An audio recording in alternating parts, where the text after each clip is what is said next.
Welcome back to a new episode of The Big Three, our monthly podcast where we break down the biggest stories shaping influencer marketing and the creator economy.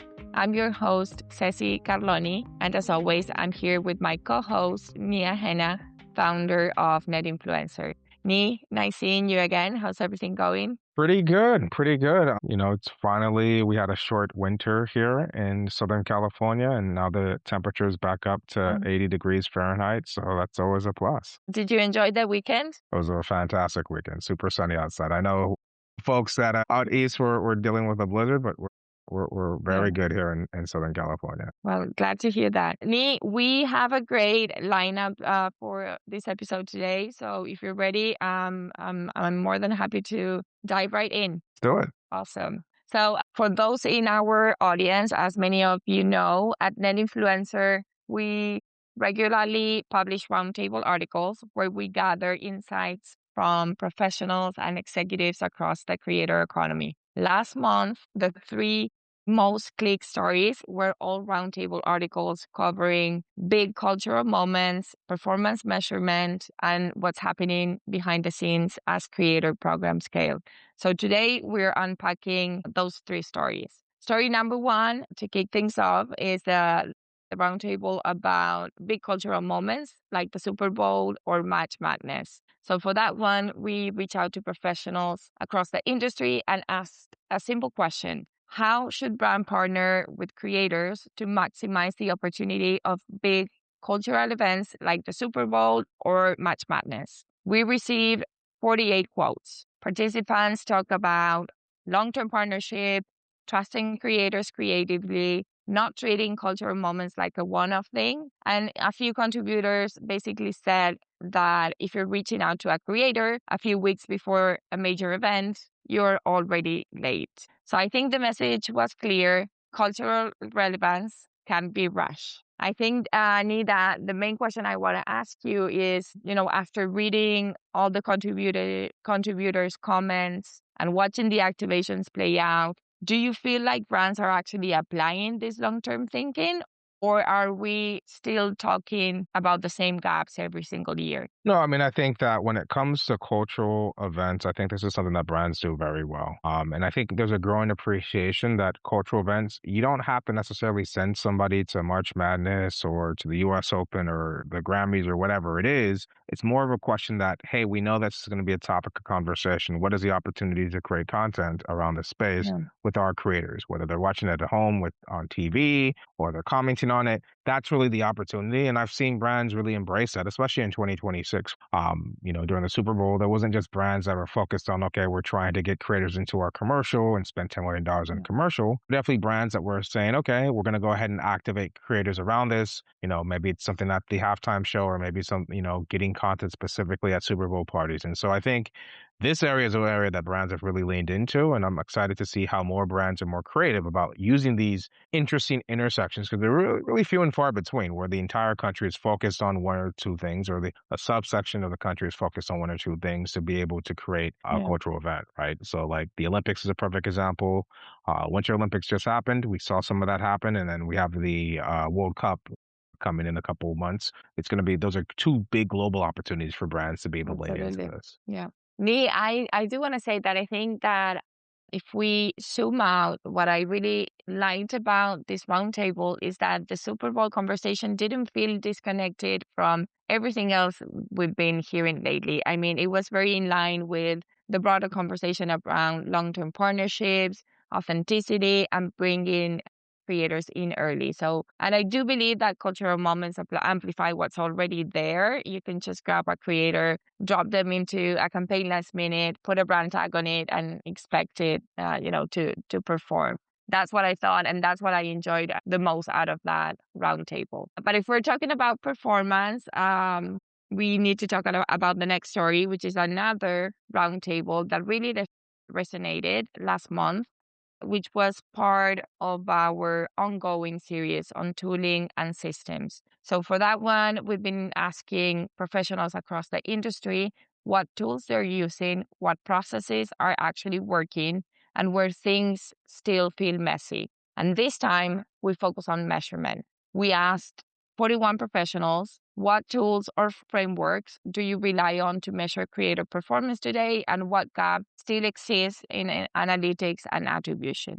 A lot of people talked about attribution still being messy, teams not always being fully aligned internally on what success actually means. There's still some heavy reliance on platform data, and at the same time, growing pressure to connect creator work to real business outcomes. If I had to sum it up, I said measurement is getting better, but it's definitely not quite there. It's not a close conversation. What are your thoughts there? Do you think measurement is something will meaningfully improve this year, Uh, or are we still having this exact same conversation in 12 months? I mean, this is an age-old question in marketing, right?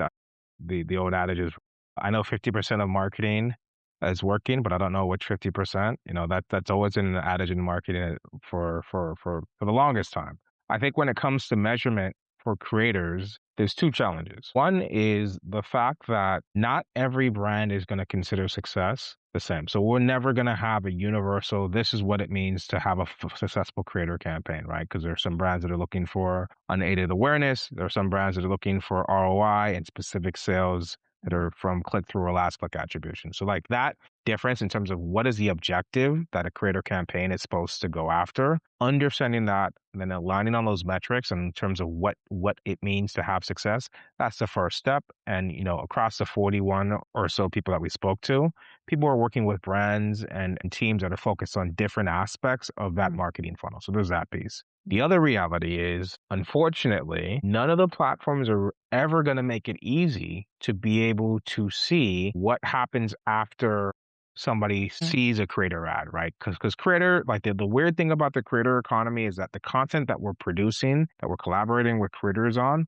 it's not really the specific ad product that the platforms want to promote, right? Obviously, you have Spark ads. Obviously, you have whitelisting, and we'll talk about whitelisting a little bit later. But the value of a creator ad is the fact that they have an audience that's highly engaged and the people are following it. And so if they were truly influencing a buying decision, you're not going to have a direct click. You're going to have an impression and there's going to be some activity that happens afterwards. And so like that lack of connection and the fact that it kind of runs parallel, if not contrary to the ad monetization processes of the platforms that we monetize on or that these platforms are on, these creators are on, that creates a standing challenge that's always going to be in the way of being able to measure creator effectiveness. That said, there's always things like MMMs and incrementality studies. And I think as the industry continues to evolve, we'll start to see more of that kind of start to appear. But there's always going to be that challenge because you really don't control, especially on the organic side, where your content shows up. So it's hard to do true marketing science studies in that regard. Yeah, I absolutely think this is going to continue to be a challenge and a conversation down the line. But as long as there's alignment on objectives, you can align on KPIs, and then you can figure out how much you can measure as you kind of go through that process and for running campaigns over and over again. But you mentioned a disconnection there. Can you rephrase that again? You mentioned there's always going to be that sort of disconnection Yeah. So between. let's take Instagram, for instance, right? So Instagram is interesting, right? Because there's a number of stakeholders or parties that are in the Yeah. ecosystem of Instagram, right? You have the creators that are creating content. You have the user that's consuming content. You have Instagram, the platform, and you have the brands. The Yeah. brands have two decisions to make. They have two places to be able to advertise, to be able to show up on Instagram. Three places, really. They can buy ads, they can create their own branded content, or they can partner with creators. When you think about it, Instagram only really gets paid when that brand is buying ads. So if that brand is doing things and collaborating with creators, arguably you can say that it doesn't directly benefit Instagram. Now, yes, indirectly Instagram benefits because it drives interesting conversations. It monetizes creators. It gives the creators an incentive to be able to grow followings because they want to get brand deals. But directly, the ad product is the fastest route to monetization for Instagram. Okay. So that's the disconnect that exists. The incentives aren't 100% aligned. Right. And that reality is always going to stand with any of these platforms because they make money when a brand invests in the ad product. They don't directly make money when they do a brand deal. And that's going to be a challenge. And because that challenge exists, being able to do Yeah. measurement is always going to be a challenge here. Yeah. Yeah. Nii, as you mentioned just a moment ago, the next story is about whitelisting at scale. That's the third top story from our roundtable. For that one, we reach out to 36 experts and ask what's actually happening behind the scenes when brands start scaling creator ads. The question we asked was, what's the bigger operational or technical friction you're encountering as brands shift spend toward creator originated ads, and how are you solving it? In this one, participants talked about usage rights getting complicated, contracts not keeping up, access and permission friction, payment disputes, and manual processes that don't scale well. The big theme here was that while listing works, but scaling it requires a lot more infrastructure than people sometimes assume, because it's not just, boost the post, it's legal, it's finance, reporting, coordination, all of it. So as brands keep putting more budget into creator-led paid media, do you feel like the industry is actually ready to handle that kind of scale? Yeah, I think that this challenge is an interesting one because I mean, whitelisting is what lives between organic creator posts and the paid products at Instagram or TikTok or YouTube. YouTube has a whitelisting product too. It's very hard to get to, but there's one there too that exists. And so, like, you would imagine that the platforms would be focused on figuring how to make this easier for brands to be able to invest ad dollars to boost organic content from their creators and their collaborators. And honestly, I haven't seen the ball move too quickly in this regard. I was very happy to see us put together this roundtable because it shows that it's not just a technical challenge. There are some technical challenges associated with it, but Yeah. everything from rights management to usage rights and understanding how long things are going to be able to be live and run. I hope the folks at TikTok and Instagram and YouTube take a look at that roundtable and understand, like, yes, brands can invest in great creator media, and if they want to get higher frequency or target that media against certain audiences that they can only do through the ad product, they're going to need some help in terms of figuring out these other pieces. And so, yeah, I mean, creator-led media works. It's the most effective way for brands to get in front of their consumers. It gives brands the ability to drive dollars into their collaborations, and consumers seem to like it. But the big question I have for the platforms is it's not just a technical challenge here. There are other things that are in the way for making this kind of more mainstream. And if they're looking to grow their bottom lines, I hope that they're investing time and energy to figure out how to unlock some of these non-technical challenges that brands and agencies have to be able to leverage this tool. Absolutely. Neat. That was the last story of today's episode. I do want to say that um, I think this episode, what for me was a pretty clear sign of what's top of mind right now. I mean, across these three roundtables alone, we gather 125 individual insights. That tells you that people want to hear from each other. They want to know what other teams are seeing, how others are solving things, what's working, what's not. And I think that's a healthy sign for the industry. And of course, if anyone in the audience want to go deeper into any of this conversation, all roundtables are live on our website.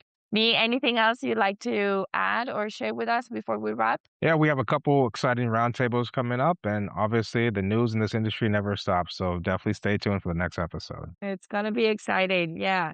Well, that's a wrap up for us. Thanks so much, everybody, for tuning in. We'll be back next month with a new episode of the Big Three to unpack more stories and insights. Talk soon. Thanks, everyone.